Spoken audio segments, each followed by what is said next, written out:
আসসালামু আলাইকুম সবাইকে। অনেক দিন ধরে আমার স্ন্যাকজার এই ক্যাশিউ নাট সালাদ আর চিকেন পুডিংটা ট্রাই করার ইচ্ছা ছিল। সো তাড়াতাড়ি অর্ডার করে দিলাম স্ন্যাকজা থেকে চিকেন পুডিং আর ক্যাশিউ নাট সালাদ। ফার্স্টে আমি আপনাদেরকে দেখাবো এই চিকেন পুডিংটা। এটাতে অনেক পরিমাণে চিকেন ছিল, ক্রিসপি চিকেন আর ফ্রেঞ্চ ফ্রাই ছিল। তারপর আমি আপনাদেরকে দেখাবো ক্যাশিউ নাট সালাদ। অনেক পরিমাণে ক্যাশিউ নাট ছিল, ক্রিসপি চিকেন ছিল, দেন হচ্ছে আনাজ ছিল।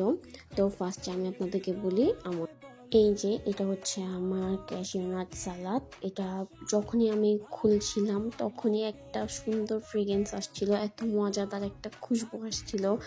আর এটা একটু স্পাইসি ছিল, স্পাইসটা আমার নাকে গিয়ে লাগতেছিল, এত ভালো লাগতেছিল। আর সত্যি বলতে এটা খুবই মজা ছিল।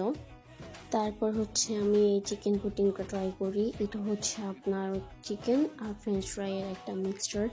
এটাও সত্যি অনেক মজা ছিল, বাট এটা অনেক বেশি ঝাল ছিল। নাগার লেভেলটা একটু বেশিই ছিল, স্পাইসি লেভেলটা একটু বেশিই ছিল। বাট আমি কিন্তু একদমই স্পাইসি লাভার না, আমি স্পাইসি একদম খাইতে পারি না। বাট এটা কেন যেন আমার খুবই মজা লাগছিল, খাইতে ভালো লাগতেছিল। সো এটা আমার কাছে অনেক বেশি ভালো লেগেছে। আর এটা কিন্তু আমি অর্ডার করার অনেকক্ষণ পর খাই, প্রায় 30-40 মিনিট পর খাই। ফ্রেঞ্চ ফ্রাইগুলো কিন্তু তখনও অনেক ক্রিসপি ছিল। তো এটা হচ্ছে আমি প্রায় 40 মিনিট পর যখন আমি খাচ্ছিলাম। Just look at the size guys, দেখুন চিকেনের সাইজগুলো। আর সস তো অনেক বেশি দিয়েছে, আর চিকেনটা তো ক্রিসপি ছিল, অনেক বেশি মজা লাগছিল।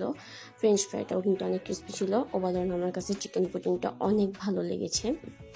এবার আসি ক্যাশিউ নাট সালাদে। ক্যাশিউ নাট সালাদটাও আমার কাছে অনেক ভালো লেগেছে।